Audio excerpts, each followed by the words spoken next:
So, first we'll recap the best bets of last week. UFC Vegas 85. Let's see how that went for us. First up is the triple play. That's where we picked 3 of the best people of last week. 3 of the people that we gave the edge to. And that ended up being last week. Hold on a sec. It was Jung Yong Lee, Molly McCann, and Natalia Silva. That ended up being a huge W for us. Amazing, amazing start.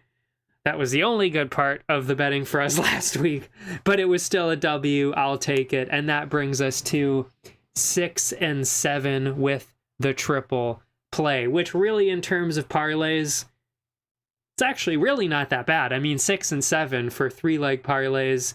If that would be in any other sport, that would be pretty miraculous. But for me, that's not very good. And you'll see why as well right here. I've got the units now. It's negative 1.13. So, I mean, it's not really a huge loss. I mean, we're betting 1 unit every week. So really, you know, last week we would have been even at 0.13. So it's not like we're way in the hole or anything. Remember, that's after, 13 of them? And we're negative 1.13 now, and we were even last week. Really not all that bad, but definitely hope to be doing much better in the future. Next up was the Grand Slam, and that, of course, is 4 fighters instead of 3. And shockingly... Oh, didn't hit the button. Shockingly, I actually have a winning record there at 7 and 6, which is, again, that's pretty surprising considering the triple play is a losing record. So you'd imagine 4 legs instead of 3. Obviously, if you have a winning record, you definitely got some profit there, and we sure do. That is 2.7 units up, and that was after losing half a unit last week. And by the way, if I'm only betting half a unit a week on this, I could actually lose 5 of these in a row and still be even. So that's pretty good. I'm really happy with that. Really happy with the way that's working out. Yeah, but as I mentioned, this week, not a win. That ended up being Thomas Peterson, Jung Yong Lee, Khizriev, and Maxim. Peterson, of course, lost. Made the cardinal sin. Oh, the huge mistake. I can't believe I did this again.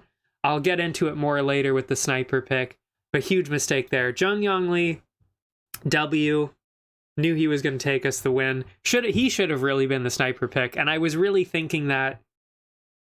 I was even kind of thinking that last week. I was like, should I be picking Jung Yong Lee for the sniper pick instead of Thomas Peterson here? Whatever. It happened. I'll take the L. Hopefully we'll just be stacking up those wins from now on. And I mean, I've stacked up the wins in the past. Why not do it again? And then Khizriev, of course, no contest. That was like 11 seconds into the fight or something like that with the eye poke. And then Maxim was the last one, and he lost as well.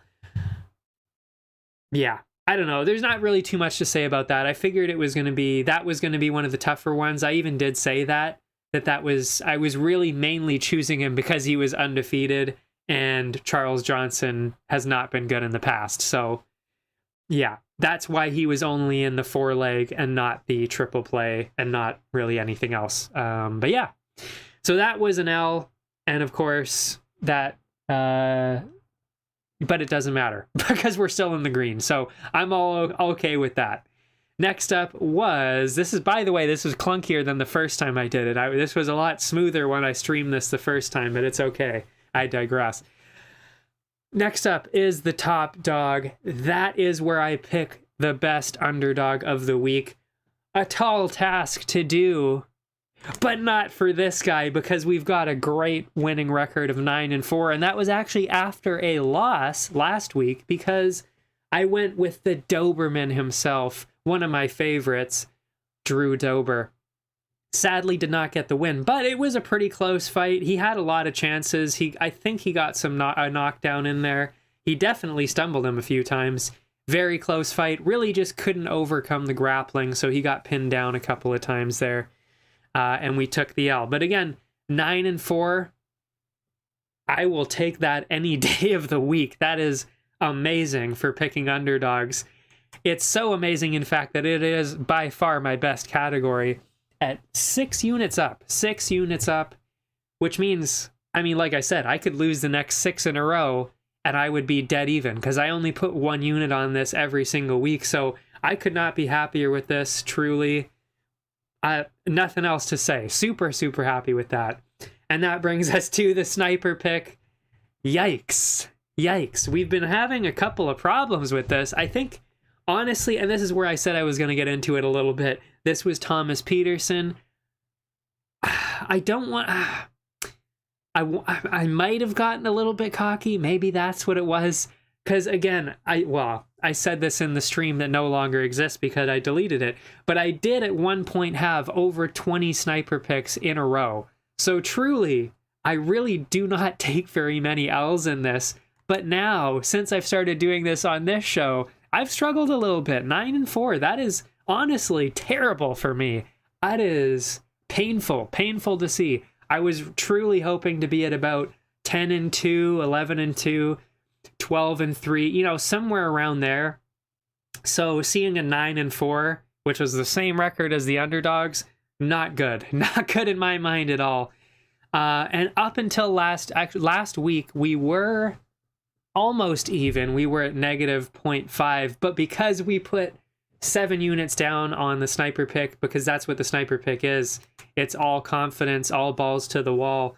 We're 7.5 units down now. But again, that is because of 1 week. That was last week.